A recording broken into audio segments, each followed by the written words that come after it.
and we wanted to make sure that money was put aside in the budget so we can ensure that we did that. We went to advocate on behalf of the things that we have been organizing for as a DPCC. While we was there, the Ellicott District Council member, Reverend Darius Pridgeon, said something that was really profound, and I think that we have to talk about it on some level tonight. Reverend Pridgeon is not just the Ellicott District Council member, he's also a former school board member. So he has a unique perspective that probably every elected official don't necessarily has, because he's sat on that decision-making body. But he made it crystal clear that if we're sitting around expecting that body to change itself, that's not gonna happen. His words were, we gotta have some radical change. And if we don't have no radical change, it's not gonna happen. So we talked about what did radical change look like. Here's what's going on at the end of the day. The teacher, what is the strongest body in the Buffalo Public School District? See, it's a question in our mind, because most people would tell you that the teachers union is the strongest body in the district. That's what people would tell you. Well, here's the reality. The truth of the matter is right now, today, as we speak here, the teachers union have shown by their unity that they will stand with each other and they will strike if they have to for their rights. And because of that, they get respected. And I respect them as a union, because that's what a union is supposed to do. A union is supposed to represent the interests of its members. You can't be mad at somebody for doing that. That's right. So they have came together as a body and they protect their own interests. Now here's the deal. Their interest is secure. They have a contract. Their needs get met. And our kids are failing wholesale. So who protects our children's interests? Until we do. Because if we did, we would not have this situation. So until we as parents demonstrate the same kind of unity that the teachers demonstrate, there's no reason to respect us. They don't respect what we have to say as parents. They changed the residency rule. They don't even care what we think about it right now. So our reality is this. What is the only thing that we got that can get everybody's attention? Our boys. Our children. Our children is all we have. Because without the children going to school every day, do you have a teacher union? No. Administration? No. Board? No, you don't. So we can get everybody's attention. The whole state's attention. We can go right to the education commissioner, the board of regents, and say, wait a minute. The superintendent told us that the district that he's operating don't work. Why do you continue to every year allow a system that the people who work in it say don't work? And you want us to send our kids to that. So until we have the courage to say, okay, you know what? We're the one making a mistake. We're the one that's responsible. We are not going to continue to send our children to a system that you know is broke. So until you make your mind up that you are going to fix this system, you're going to come down here to a DPCC meeting, meet with us as the parents, and talk to us about how we are going to change this system. We don't have a plan to continue to send our children to this system this way.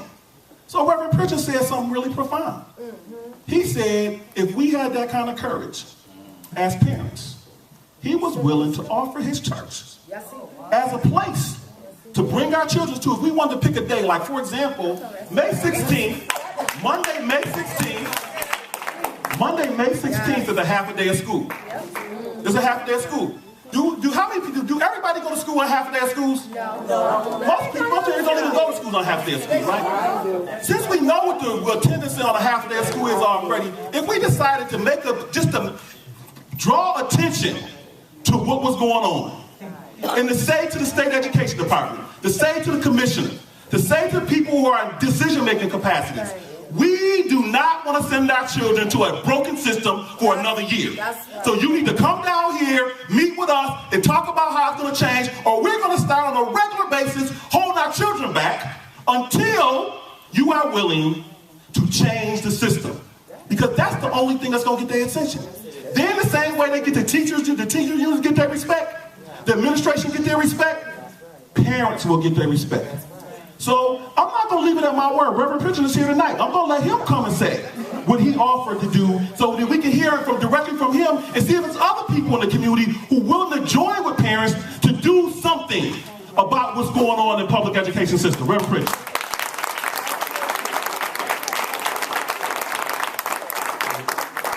I think Sam actually had the idea. All I had to do was feed off of it. I'll be very brief because I know you've been here a long time. I have no problem, and I'm with Sam, I have no problem with unions. Teachers are doing what the union is doing what they're paid to do, represent. I have no problem with the administration union. That's what they're supposed to do.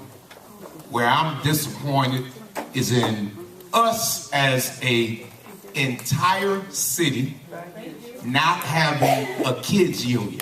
And the kids need a union, and they already have union representatives called mothers, fathers, grandparents, aunts, uncles, grandparents, and elected officials that care. And I know I see our mayor here, and I believe I saw Councilman Burns, saw my colleague who's been right there about this issue. So folks, here's the deal. We just mourned the passing of Dr. Martin Luther King Jr. yesterday. Whenever there was an injustice, whether it was somebody not being able to take a certain seat on the bus, people made a decision. And they said, if you're not going to treat us right on the bus, we're not getting on the bus. If we can't sit where everybody else sits, we're getting off. Now, recognize some people still got on the bus. But if you plan and you have enough people to send a message across this state, if not across this country, that if the seats in our schools are not providing a quality education for one full day, we will not send our children to school. Yeah, that. Now, if you're going to clap, you got to clap for real and mean this, because it won't mean anything with 4 kids out. But what it will take is an entire community, other churches, opening up the doors, saying, parents, we'll make sure you have a place where your children are not just here for recreation, but we'll insist, send us the lessons that ought to be taught in school, so that we're teaching either at home, in our churches, in our mosques, in our synagogues, in our community centers, in our homes, so that they will send out a message. So that's how I feel, and I'll be out of your way, because I know that there are going to be people who are offended. But change does not happen without agitation. I don't understand why we're offended about coming together, because this is not pointing a finger at any one person. This is saying, if we have a system that's broken, here we are, Albany, we're shutting the system down. And that's what we shut it down. And the only person we ought to be mad at is ourselves for waiting so long. We're not mad at teachers. We're not mad at principals. We're not mad at anybody. We're mad at ourselves, mad enough to say, today we're going to stop making radical changes by having our own strike. Because any union that feels like their constituents or their members are not receiving what they should, what do?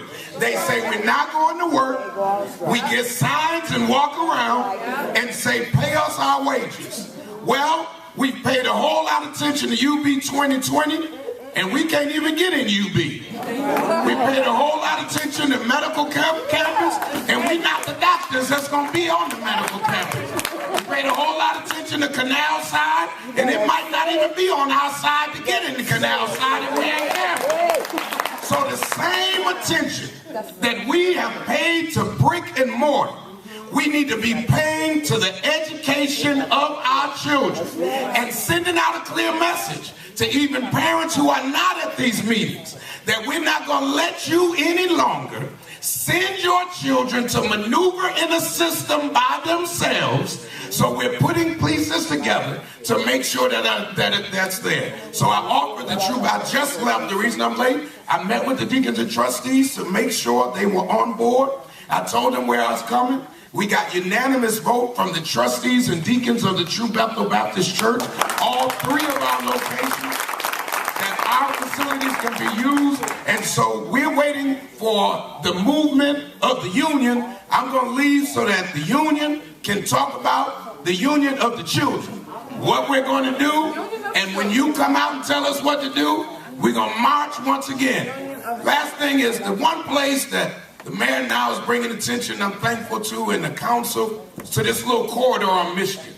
It's called some people call it Underground Railroad, other folks call it Heritage Corridor. But think about this. All this other stuff we paid attention to. But people used to come to this land for opportunity. People came to this area because it was better than where they were.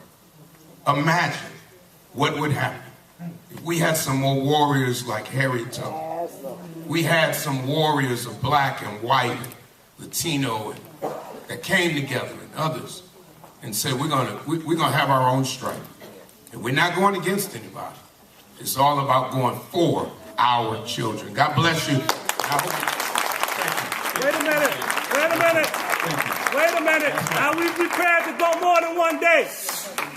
Are we prepared to go more than one day? We have to vote on that first. But before we do that, the mayor has been gracious in listening to us, because the mayor said he came here 2 meetings ago and said he would listen to us.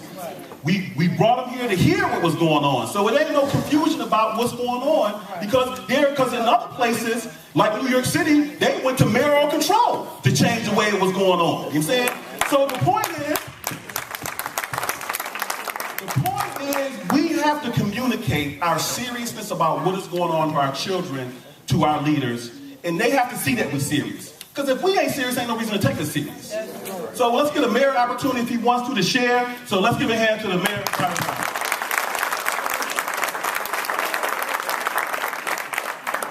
Thank you, Sam. Thank you, ladies and gentlemen. It's certainly good to be with you tonight. I'm glad to see my colleagues in government, Councilmember Pridgen and Councilmember Kearns here. And as Mr. Radford said, I am here to listen to the parents and hear from you. And what I've been hearing and what I think the council members are hearing is a lot of frustration on the part of our parents. A lot of frustration that public education in our city is not working. And a lot of frustration that you are not getting the best outcomes from your children in our schools. And I'm certainly very troubled by that. You know, we sat around the table and we watched the documentary Waiting for Superman. And we watched the hopes and dreams of children and their parents that they would have a better opportunity for a better education by getting into a lottery. And I watched those children cry and the parents cry when they weren't able to get into those schools. And you know, we might have been able to divorce ourselves a little bit from that because we were watching it on the screen. I don't know about you, I couldn't, because as I watched those children crying, I have to tell you that tears rolled down my face as well. And we just heard that that's not different for Buffalo. The same thing happens in this community. You know, there were 2,000 people, over 2,000 people at City Honors. And how many got in? 84. 84. When I listened to this statistic about the graduation rates, and yes, there's some, debate whether it's 25% or whether it's 31%. With white males, I hear the number is 55%. But anything less than 100%